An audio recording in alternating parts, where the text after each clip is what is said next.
Electrician সেজে আসা সিদ্ধার্থ এবার স্বীকারোক্তিমূলক জবানবন্দি মেঘা,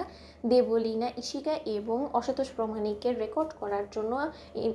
অসন্তোষ প্রামাণিকের গোটা বাড়িতে এবার সিসিটিভি ক্যামেরা ফিটিং করে গেল। হ্যাঁ বন্ধুরা, ভিডিওতে লাইকতে দেখতে থাকুন। যে মুহূর্তে কিনা ইন্দ্রাণী গাঙ্গুলি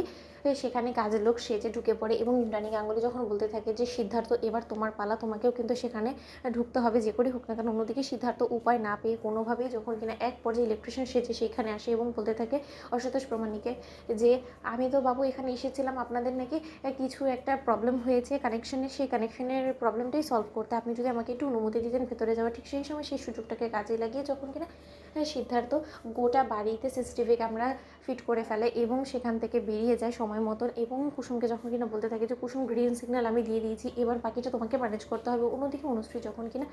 বেটারে ছদ্মবেশ ধারণ করে এবং অনুশ্রী বলতে থাকে যে আজ রাতে আমাদের কিস্তি মাত করতে হবে, নয়তো বা আমাদের কাছে আর কোনো রকম কোনো ওয়ে নেই ঈশান এবং আয়ুষদাকে নির্দোষ প্রমাণ করার। অন্যদিকে যখন কিনা তাদের ফাঁদে পা দিয়ে দেবলীনা,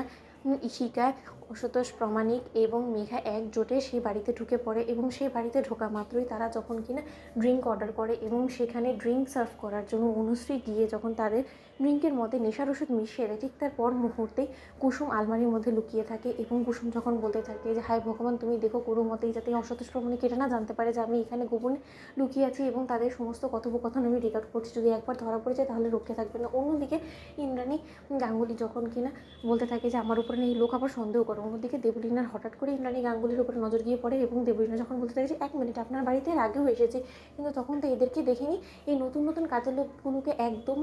এই বাড়িতে প্রশ্রয় দেবেন না এবং একদম ওদেরকে রাখবেন না এই বাড়িতে, কারণ বলা যায় না কে কার হয়ে আবার এই বাড়িতে ছদ্মবেশ ধারণ করে ঢুকে পড়েছে, আমি আপনাকে বারণ করে দিয়েছি। ঠিক সেই সময় অসন্তোষ প্রামাণিক বলতে থাকে যে আমার বাড়িতে ঢুকেও কোনো রকম কোনো লাভ হবে না, তার কারণ আমি নিজেই তো জলযন্ত্র প্রমাণ এবং ওরা আমাকে মেরে ফেলতে পারবে কিন্তু আমার থেকে কোনো প্রমাণ জোগাড় করতে পারবে না। ঠিক সেই সময় মেঘা যখন বলতে থাকে যে কিন্তু না না, আমরা একজোটে একসঙ্গে বসেছি, এই খবর যদি একবার পাস হয়ে যায় তাহলে কিন্তু বিপদ আছে, তাই আমাদেরকে একটু সাবধানতা অবলম্বন করাটা প্রয়োজন। আমরা বরঞ্চ অন্য ঘরগুলো দেখে নিই। বলা তো যায় না আপনি যে পরিমাণে নতুন কাজের লোকদেরকে এ বাড়িতে নিয়োগ দিয়েছেন, তাতে করে কিনা আবার কেউ যদি লুকিয়ে আমাদের সমস্ত কথোপকথন শুনে ফেলে তাহলে আমাদের গোটা প্ল্যানটাই চপাট হয়ে যাবে। অন্যদিকে মেঘা এবং দেবলীনা যখন কিনা উঠে পড়ে লাগে গোটা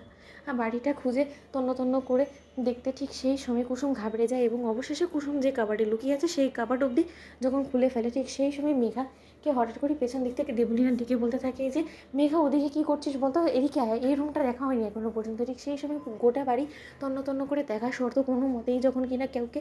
না পাওয়া মাত্রই কুসুম যখন অল্পের জন্য বেঁচে যায়, ঠিক সেই সময় অনুশ্রী বলতে থাকে যে হায় ভগবান আমার কণ্ঠ। মেঘার না আবার সন্দেহ হয়, তো বন্ধুরা লাইক এবং শেয়ার করো, সাবস্ক্রাইব করো।